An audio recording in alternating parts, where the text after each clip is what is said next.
Hello friends, myself Ashok Vyas. हम आज सीखने वाले हैं chapter number 2, dual effect of transaction and types of account. ये चैप्टर अकाउंटेंसी सब्जेक्ट के लिए बहुत ही इंपॉर्टेंस रखता है, क्योंकि पूरे का पूरा अकाउंटेंसी का फंडामेंटल जो चैप्टर कहते हैं ये चैप्टर नंबर 2। अगर चैप्टर नंबर 2 आपको सही तरीके से समझ में आ गया तो समझ लेना कि चैप्टर नंबर 4 जो पूरे के पूरा अकाउंटेंसी का फंडामेंटल चैप्टर है वो आपको बहुत इजी हो जाएगा। अगर चैप्टर नंबर 2 नहीं समझ में आया तो समझ लेना कि चैप्टर नंबर 4 भी आपको समझ में नहीं आने वाला है, जिसको हम बोलते हैं जनरल एंट्री। तो आपके लिए ये चैप्टर नंबर 2 सीखना बहुत ही ज़रूरी है। अगर ये चैप्टर में कोई भी दिक्कत रहती है तो पूरा के पूरे अकाउंट में भी दिक्कत रहेगी। चलो हम स्टार्ट करते हैं चैप्टर नंबर। तो पहले हम जो देख लेंगे इस चैप्टर में हमें क्या क्या सीखना है। मैंने इस चैप्टर को 5 पार्ट्स में डिवाइड किया है। फर्स्ट वाला पार्ट जिसमें हम सीखेंगे इंट्रोडक्शन इस चैप्टर का, जिसमें मीनिंग ऑफ बिजनेस ट्रांजैक्शन यानी कि बिजनेस ट्रांजैक्शन किसे कहते हैं और इसमें क्या क्या आता है वो हम सीखने वाले हैं। सेकंड स्टेप है जिसमें हम सीखेंगे बिजनेस के जो क्लासिफिकेशन है, जिसमें economical transaction, non economical transaction, cash transaction, credit transaction हम सब सीखने वाले हैं इसमें। उसके बाद स्टेप नंबर 3 में हम जो सीखने वाले हैं ड्यूअल इफेक्ट ऑफ ट्रांजैक्शन, जिसमें हम 2 एंट्री एक्चुअली कैसे देते हैं वो हम सीखने वाले हैं। स्टेप नंबर 4 में क्या सीखेंगे, स्टेप नंबर 4 में हम सीखेंगे टाइप्स ऑफ अकाउंट, यानी कि जो नॉमिनल अकाउंट है या रियल अकाउंट है या जो पर्सनल अकाउंट है वो हम डीप में सीखने वाले हैं। उसके एग्जाम्पल हम भी सीखेंगे। साथ में स्टेप नंबर 5 जिसमें सीखेंगे rules of debit and credit of account, जिसमें कौन सा अकाउंट डेबिट होगा और कौन सा अकाउंट होगा क्रेडिट और उसके क्या रीज़न है। उसके साथ हम थियरी के साथ एग्जाम्पल भी सीखने वाले हैं। फ्रेंड्स स्टार्ट करते हैं step number 1, what is meaning of business transaction. First वाले चैप्टर में आपने भी सीखा होगा जो टर्मिनोलॉजी हो, उसमें फर्स्ट वाला ही वर्ड था बिजनेस ट्रांजैक्शन। हम किसे कहते हैं अभी हम देख लेते हैं। उसकी डेफिनेशन यहाँ पे लिखा है IMP, तो ये आपको एग्जाम में पूछा जा सकता है 1 मार्क्स में। क्या होता है बिजनेस ट्रांजैक्शन? बिजनेस लिखा है जो transaction means the exchange of product service. यहाँ पे प्रोडक्ट और सर्विस का एक्सचेंज होता है। ऑफ बिजनेस फॉर कैश और क्रेडिट, कैश में भी हो सकता है या क्रेडिट में। बिटवीन 2 और मोर देन 2 पर्सन, यानी कि 2 या 2 से ज़्यादा पर्सन होते हैं उसके बीच में कोई भी होता है प्रोडक्ट या सर्विसेज की लेन देन होती है, एक्सचेंज होती है। उसके बदले में आप कैश भी मिलती है या इन द फ्यूचर भी कैश मिल सकती है, उसको हम बोलते हैं बिजनेस ट्रांजैक्शन। समझ लो कि आपने बिजनेस में से कुछ सेल्स किया तो उसका मतलब आपने गुड सेल्स किया, उसके एक्सचेंज में आपको मिल गई कैश, तो हम उसको बोलेंगे बिजनेस ट्रांजैक्शन। समझ लो कि आपने अपने यूज़ के लिए या बिजनेस के यूज़ के लिए आपने एक पेन खरीदा 5 रुपये का, आपके पास जो पेन आया उसके बदले में आपने एक्सचेंज किया ₹5, तो वो भी होता है business transaction.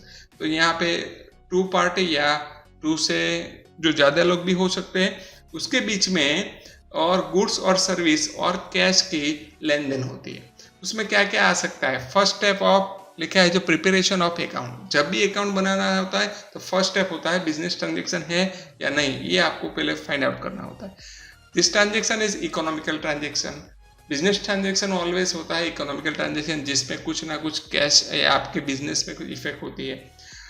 This transaction is cash और क्रेडिट, जिसमें कैश में भी हो सकता है या क्रेडिट में हो सकता है। दिस ट्रांजैक्शन इंटरनल और एक्सटर्नल। इंटरनल मतलब वो बिजनेस के अंदर का भी हो सकता है या बिजनेस के बाहर की कोई पार्टी के साथ भी आपका बिजनेस ट्रांजैक्शन हो सकता है। उसमें हम डीप में उसका जो डिस्कशन करेंगे।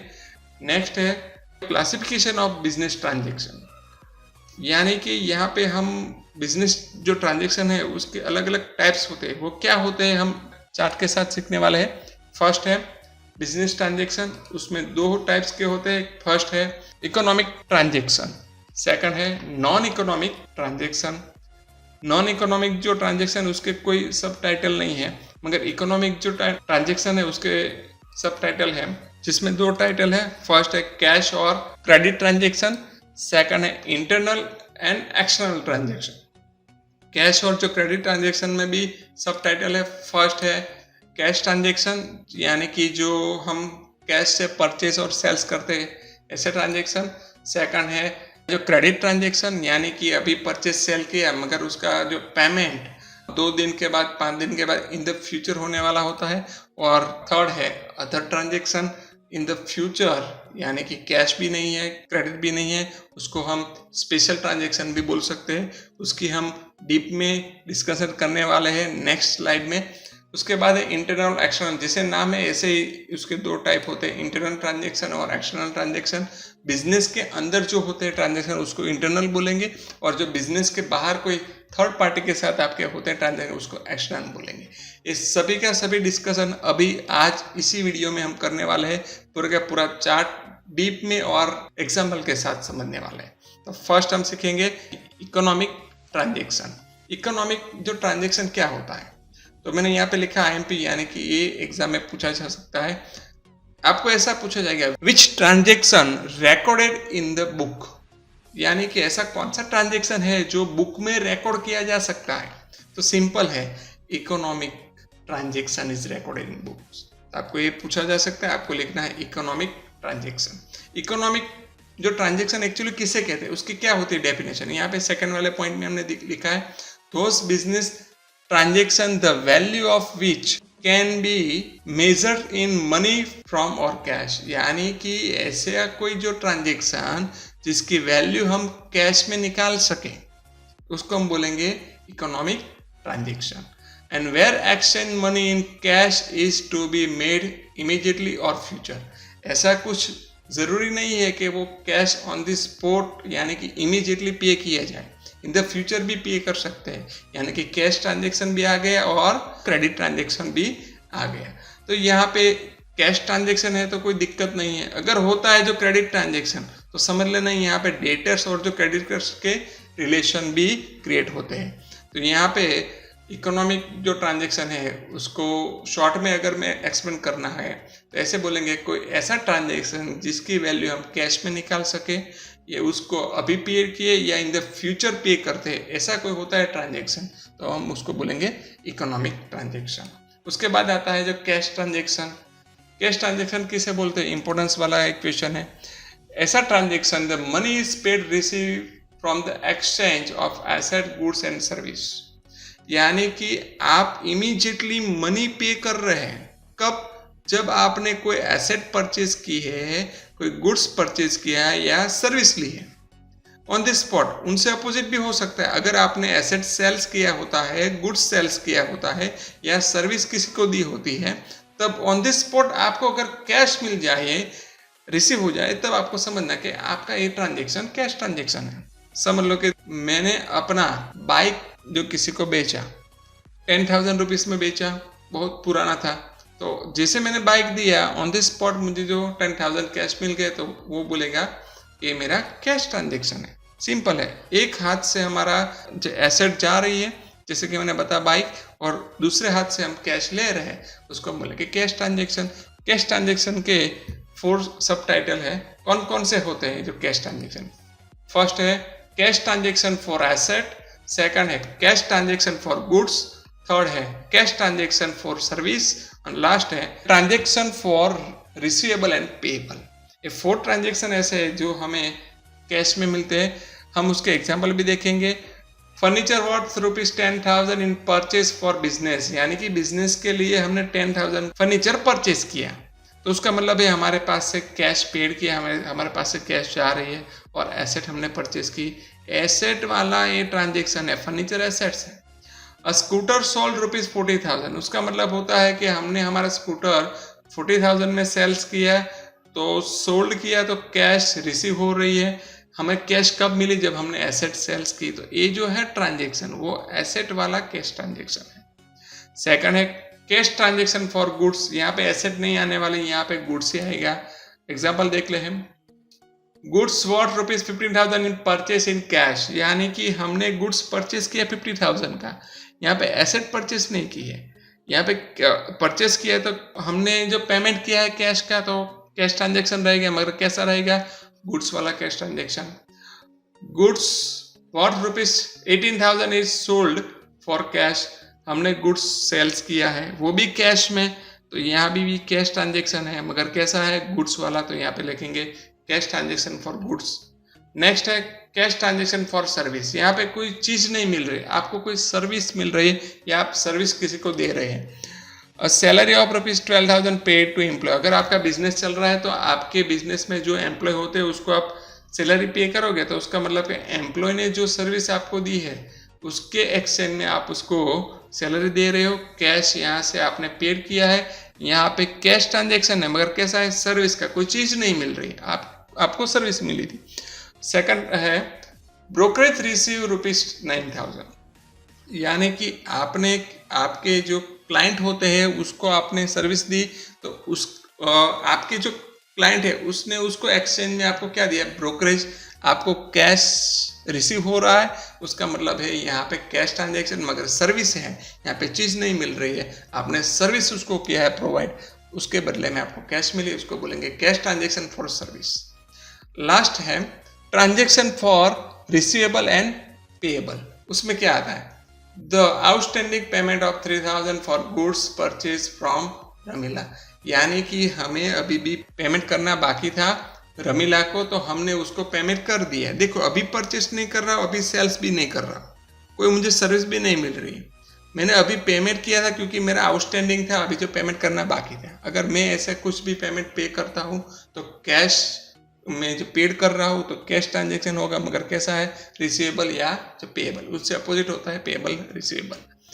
और एक बात बहुत बड़ा आपको याद रखनी है, अगर चेक से पेमेंट होता है, चेक से होता है ट्रांजेक्शन, तो आपको समझना है कैश ट्रांजेक्शन, क्योंकि चेक हम बैंक में जाके इन द फ्यूचर हमारे अकाउंट में अमाउंट मिलने वाली है, तो चेक से कभी भी पेमेंट होता है तो हम उसको बोलेंगे कैश ट्रांजेक्शन। हमने अभी जो डिस्कशन किया है जो कैश ट्रांजेक्शन, उनका अपोजिट होता है क्रेडिट ट्रांजेक्शन, वो सीखने वाले हैं। What is meaning of credit transaction? तो इन types of transaction money is not paid immediately. अगर आप कुछ परचेस करते हो, सेल्स करते हो, गुड सर्विस आपको मिल जाती है, मगर money is not paid immediately, उसका मतलब है आपको पे नहीं करना है, ऐसा नहीं है। Money for those purchase sale is to be paid in the future, यानी कि आपको जो अमाउंट पे करनी है इन द फ्यूचर में पे करनी है, 2 दिन के बाद, 5 दिन के बाद, 1 महीने के बाद। आपको एसेट गुड्स सर्विस अभी भी मिल जाती है, यानी कि अभी आपको एसेट मिल जाती है, आपने परचेज किया है तो, मगर उसका जो पेमेंट इन द फ्यूचर करना है तो आपका अकाउंट भी सेटल होगा इन द फ्यूचर। यहाँ पे जो बात कर रहा हूँ कि अगर होता है जो क्रेडिट ट्रांजेक्शन, तो समझ लेना कि आपके बिजनेस में डेटर्स और क्रेडिटर्स आपको मिलने वाला है, यानी कि ये रिलेशन क्रिएट हो गए। कैसे क्रिएट हो गए वो एग्जाम्पल के साथ हम देखेंगे। डेटर्स मतलब क्या होता है वो शॉर्ट में आपको एक्सप्लेन कर रहा हूँ। डेटर्स मतलब आपके कस्टमर, जिसको आपने सेल्स किया है उसको कस्टमर बोलते हैं, और कस्टमर मगर कैसा, जिसको आपने क्रेडिट सेल्स करवाया। और क्रेडिटर्स मतलब क्या, जिसके पास से आपने परचेस किया, यानी कि आपने परचेस किया मगर कैसा परचेस, वो भी क्रेडिट परचेस, तब उसको बोलेंगे जो क्रेडिटर्स। एग्जाम्पल है goods worth ₹4,000 is sold to Kalpana on credit. यहाँ पे हमने सेल किया तो क्या होगा, डेटर्स। जो भी कस्टमर, इसमें कस्टमर कौन है, कल्पना। अगर होता है जो क्रेडिट ट्रांजेक्शन, तभी आता है डेटर्स और क्रेडिटर। होता है जब भी कैश सेल्स या परचेस, तब उसमें डेटर्स और जो क्रेडिटर क्रिएट नहीं होते। जो क्रेडिटर और डेटर्स सिर्फ जो क्रेडिट ट्रांजेक्शन में ही होता है क्रिएट। तो यहाँ पे सोल्ड किया है, उसका मतलब है जो कल्पना है, जो कस्टमर है, वो बनेगा डेटर्स, और जो बिजनेस बनेगा लिखा है जो क्रेडिटर्स। सेकंड है example, goods worth ₹6,000 is purchase from Deepika on credit. हमने परचेज किया है तो हम क्या बनेंगे, क्रेडिटर्स, और दीपिका लिए क्या होगा, डेटर्स। यानी कि जब भी हम परचेज करेंगे या सेल्स करेंगे वो भी कैसा, क्रेडिट ट्रांजेक्शन में, तब डेटर्स और जो क्रेडिटर्स के रिलेशन क्रिएट होते हैं। उसके बाद है नंबर 3 अदर ट्रांजेक्शन। ये बहुत इंपॉर्टेंट वाला ट्रांजेक्शन है। ये ट्रांजेक्शन कैश भी नहीं है और क्रेडिट भी नहीं है, neither cash nor credit. This transaction is special transaction, not cash not credit, this is special transaction. This transaction recorded in the books, ये बुक्स में रिकॉर्ड भी होता है, मगर कैश भी नहीं है और जो क्रेडिट भी नहीं है। तो ऐसे कौन कौन से होते हैं, एग्जाम्पल देख लेंगे तो आपको समझ में आ जाएगा। गुड्स डिस्ट्रॉय बाय एक्सीडेंट, अगर आपका गुड्स अगर जा रहा है ट्रेन में, उसमें कोई एक्सीडेंट हो रहा है या कोई आपके जो गोडाउन में आग लग जाती है, तब कोई भी गुड्स जा रहा है तो आपका लॉस ही हुआ, तो वो भी रिकॉर्ड होता है क्योंकि वो इकोनॉमिकल ट्रांजेक्शन है। थीफ ऑफ गुड्स, अगर आपका गुड्स जो गोडाउन में से चोरी हो जाता है तब भी आपका लॉस है।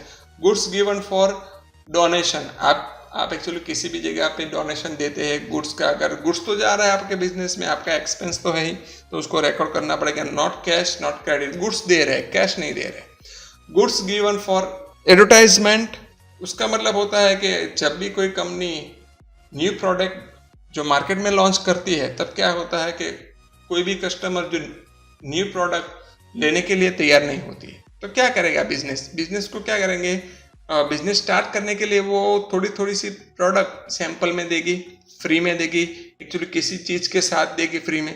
वो क्या कर रही है बिजनेस में क्या कर रही है, गुड्स गिवन टू एडवर्टाइजमेंट, अपना गुड्स अपनी बिजनेस को जो बढ़ाने के लिए फ्री में दे रही है, तो वो तो एक्सपेंस है, मगर उसका रिकॉर्ड किया जाए नॉट कैश नॉट क्रेडिट, क्योंकि यहाँ पे गुड्स जा रहा है, कैश तो जा नहीं रही है। एसेट टर्न डिफेक्टिव और अनलेस, यानी कि अगर आपकी कोई एसेट होती है वो ऐसे ही रहती है सालों तक बिजनेस में, स्क्रैप हो जाती है, यूजलेस हो जाती है, तो आपके लिए लॉस तो है, तो उसका भी रिकॉर्ड रखें, उसको बोलेंगे अदर ट्रांजेक्शन। यानी कि हमने अभी तक सीखे कैश ट्रांजेक्शन, सेकंड हमने सीखा है क्रेडिट ट्रांजेक्शन, और थर्ड सीखा है अदर ट्रांजेक्शन। अब हम सीखने वाले हैं इंटरनल और एक्सटर्नल ट्रांजेक्शन। इंटरनल क्या होता है और एक्सटर्नल क्या होता है। इंटरनल ट्रांजेक्शन मतलब क्या कि बिजनेस के अंदर होता है, आपको बिजनेस के बाहर कोई अदर पार्टी से कुछ भी ट्रांजेक्शन, कुछ लेन देन नहीं करनी है। There is no need to other party, यानी कि बिजनेस के बाहर की कोई भी पर्सन की यहाँ पे जरूरत नहीं होती। This transaction are recorded in the books, ये ऐसा ट्रांजेक्शन है फिर भी बुक में रिकॉर्ड किया जाता है। जैसे कि डेप्रिसिएशन ऑन एसेट, डेप्रिसिएशन मतलब एसेट मतलब क्या, अगर आप अपने बिजनेस में कोई मशीनरी ला रहे हैं, उसको यूज कर रहे हैं, तो उसकी वैल्यू कम होती जाएगी हर साल। कम क्यों हो रही है, क्योंकि आपने यूज किया तो उस पर क्या लग गया, डेप्रिसिएशन, आपका एक्सपेंस है, बिजनेस में ही है। देखो बिजनेस की, आपका बिजनेस के जो भी बॉर्डर है आपकी कंपनी की, उसके अंदर ही होता है, तो डेप्रिसिएशन ऑन एसेट आपका एक्सपेंस है, तो उसको रिकॉर्ड किया जाएगा, मगर कैसा है, इंटरनल ट्रांजेक्शन। जैसे कि loss due the natural calamity, यानी कि कोई भी ऐसी कोई सिचुएशन आ जाए तो उसके वजह से भी बिजनेस में कोई लॉस होता है, तब उसको भी बोलेंगे इंटरनल ट्रांजेक्शन। ये मोस्ट ऑफ जो ट्रांजेक्शन होते हैं नॉन कैश ट्रांजेक्शन होते हैं, जैसे कि डेप्रिसिएशन है, हमारा कैश नहीं जा रहा है फिर भी एक्सपेंस है, तो ऐसे ट्रांजेक्शन होते हैं इंटरनल ट्रांजेक्शन। उनसे अपोजिट एक्सटर्नल ट्रांजेक्शन, वो क्या होता है, इनसे अपोजिट मतलब between the business the other parties. Actually कौन के साथ होता है, जो बिजनेस दूसरे बिजनेस से या बिजनेस अपने बिजनेस के बाहर के पर्सन के साथ कुछ लेन देन करता है, उसको बोलेंगे external transaction. This transaction are recorded in the books, ये भी ऐसा ट्रांजेक्शन है जिसको बुक में रिकॉर्ड किया जाता है। कैसा, जैसे कि sales of goods to customer, आपका जो कस्टमर के साथ आप सेल्स किया है, तो कस्टमर बिजनेस के बाहर का पर्सन है। जैसे कि आपका जो वर्कर है उसको आप वेजेस दे रहे हो, सैलरी दे रहे हो, इंटरेस्ट रिसीव कर रहे हो बैंक के पास से, इंश्योरेंस जो पेमेंट कर रहे हो, देखो इंश्योरेंस पेमेंट यानी कि इंश्योरेंस कंपनी आपके बिजनेस के बाहर का पर्सन है। जैसे कि वर्कर आपके बिजनेस में काम करता है मगर वो बिजनेस का ओनर्स नहीं है, जो बिजनेस के बाहर का पर्सन है। जैसे कि इंटरेस्ट रिसीव फ्रॉम बैंक, यानी कि बैंक भी बिजनेस के बाहर ही है, तो उसके साथ जो भी होता है जो ट्रांजेक्शन, उसको हम बोलेंगे एक्सटर्नल ट्रांजेक्शन, जो बिजनेस में अंदर नहीं होता, आउट ऑफ बिजनेस होता है। तो ऐसा जो ट्रांजेक्शन उसको एक्सटर्नल ट्रांजेक्शन बोलते हैं। ये हमने सीखा है इंटरनल और एक्सटर्नल ट्रांजेक्शन। अब हम सीखने वाले नॉन इकोनॉमिक ट्रांजेक्शन। ये बहुत इंपॉर्टेंट रखता है एग्जाम के लिए। एक खास आपको 1 मार्क्स MCQ में पूछा जा सकता है, या वेरी शॉर्ट क्वेश्चन जिसको हम बोलते हैं शॉर्ट में VSQ में भी पूछा जा सकता है। क्या होता है non economic transaction. In the book account of business only economic transaction, अभी हमने जो डिस्कशन किया था कि इकोनॉमिक ट्रांजेक्शन ही बुक में रिकॉर्ड किया जाता है। नॉन इकोनॉमिक वो जो transaction are not recorded in the books, ये ऐसा ट्रांजेक्शन है जिसको हम बुक में रिकॉर्ड किए नहीं जाते, रिकॉर्ड रखना ही नहीं, उसको लिखना ही नहीं, क्योंकि वो इम्पोर्टेंस ही नहीं है, जिसको कैश में हम उसकी जो वैल्यू नहीं निकाल सकते। उसकी क्या डेफिनेशन है, वो भी आईएमपी। ये जो दोनों क्वेश्चन आईएमपी है। Non economic transaction are those transaction whose value can not be measured in terms of money. ये ऐसा ट्रांजेक्शन है जिसको मेजर यानी कि हम उसकी वैल्यू नहीं निकाल सकते मनी में, जिसका हमें कोई बिजनेस में जो लेना देना नहीं होता, जिसके ऐसा ट्रांजेक्शन है जिसमें हमें बिजनेस में कुछ प्रॉफिट नहीं हो रहा है, कुछ लॉस नहीं हो रहा है, कोई एसेट आ नहीं रही है, कोई एसेट जा नहीं रही है, कोई एक्सपेंस नहीं हो रहा है, कुछ इनकम नहीं हो रही है। ऐसे जो होते हैं ट्रांजेक्शन उसको हम बोलेंगे नॉन इकोनॉमिक ट्रांजेक्शन, जिसका रिकॉर्ड नहीं रखा जाएगा, जिसकी एंट्री नहीं होगी। वो कैसे, एग्जाम्पल दें। An order is receive to supply goods after 1 month. अभी हमें ऑर्डर ही मिला है कि 1 महीने के बाद हमें गुड्स उसको सप्लाई करना है। अभी जो ऑर्डर मिला है इनसे कोई गुड्स आ नहीं रहा है, कोई कैश नहीं आ रही है, कोई गुड्स जा नहीं रहा, कैश नहीं जा रही है, कोई इनकम नहीं हो रही, कोई एक्सपेंस नहीं, अभी ऑर्डर ही मिला है, तो हम उसको बोलेंगे नॉन इकोनॉमिक ट्रांजेक्शन। सेकंड है a meeting held with consult for expansion of business. यानी कि अभी आपने मीटिंग ही की है कि हमारा बिजनेस जो कैसे एक्सपेंशन होगा, कैसे उसको और डेवलप करेंगे। अगर मीटिंग ही हो रही है तो इनसे कोई हमें इनकम नहीं हो रही है, एक्सपेंस नहीं हो रहा है, कोई गुड्स जा नहीं रहा है, कोई जो कैश आ नहीं रही है, तो उसका मतलब है ऐसे जो ट्रांजेक्शन है उसको बोलेंगे नॉन इकोनॉमिक ट्रांजेक्शन। उसका रिकॉर्ड रखा नहीं जाता, याद रखना। ये पूछा जाएगा which transaction not recorded in the books, आपको लिखना है नॉन इकोनॉमिकल जो transaction are not recorded in books. एक मार्क्स में एक जो क्वेश्चन पूछा जा सकता है। नेक्स्ट हम देखेंगे इलस्ट्रेशन नंबर 1। यहाँ पे आपको ऐसा एग्जाम्पल जो आपको 1 मार्क्स में या 2 मार्क्स में पूछा जाएगा। इलस्ट्रेशन नंबर 1 इकोनॉमिक और नॉन इकोनॉमिक ये ट्रांजेक्शन है, वो आपको एक्सप्लेन करना है और उसके साथ उसका रीजन भी बताना है। मैंने पूरे के पूरे जो 11 ट्रांजेक्शन वो लिख ली है। यहाँ पे आपको इकोनॉमिक और नॉन इकोनॉमिक ऐसा आंसर लिखना है और यहाँ पे लिखना है उसके रीजन। फर्स्ट है एसेट परचेज फॉर 10,000। देखो आपने परचेज किया है, एसेट आ रही है, तो उसका मतलब है इकोनॉमिक ट्रांजेक्शन। आपने एसेट परचेज किया है तो कैश पेड की, मगर कैश पेड क्यों की, आपने एसेट परचेज की तो उसका आएगा reason cash paid again assets, asset मिली इसलिए हमने कैश पेड की। Asset purchase from Radha from for 12,000 on credit. यहाँ पे हमने एसेट परचेज की है मगर कैश पे नहीं किया। क्या है यहाँ पे वर्ड है लिखा है जो क्रेडिट, तो उसका मतलब अभी इन द फ्यूचर हमें पे करना पड़ेगा, तो वो भी होता है इकोनॉमिक ट्रांजेक्शन। मगर कैसे, यहाँ पे याद रखना जब भी होता है जो क्रेडिट ट्रांजेक्शन, तब मैंने बताया था डेटर्स और क्रेडिटर रिलेशन क्रिएट हो गए, तो relation of debtors and creditors. Asset sold for 3,20,000, आपने एसेट 3,20,000 में सेल किया है, तो उसका मतलब क्या होता है, सेल किया है तो उसका मतलब कैश आपको जो रिसीव मिलेगा, economic transaction, cash receive against assets. Asset sold to Meera on लिखा है जो क्रेडिट फॉर 22,000, आपने एसेट सोल्ड किया है मगर कैसा है, लिखा है जो क्रेडिट, तो मीरा को किया है आपने सेल, तो होगा इकोनॉमिक ट्रांजेक्शन। जैसे यहाँ पे लिखा था कि जो राधा था तो क्या लिखा था, relation of debtors and creditor, वही सेम टू सेम लिखना है रीजन। 8,000 पेड फॉर वेजेस, आपने कैश पेड किया है, economic transaction. Cash paid against services, आपको सर्विस मिली जिसने आपने वेजेस पे किया है। 9,000 रिसीव्ड फॉर रेंट, ये भी होगा इकोनॉमिक ट्रांजेक्शन क्योंकि आपने रिसीव जो कैश रिसीव किया है अगेंस्ट आपको जो सर्विस मिली है वो। लायबिलिटीज ऑफ ₹50,000 इज सेटल, आपने लायबिलिटीज थी वो आपने पे की और आपका अकाउंट कर दिया सेटल, वो भी होगा इकोनॉमिक ट्रांजेक्शन क्योंकि पे किया तो कैश गोज आउट हो रही है, लायबिलिटीज पे इन कैश, कैश में पे की है।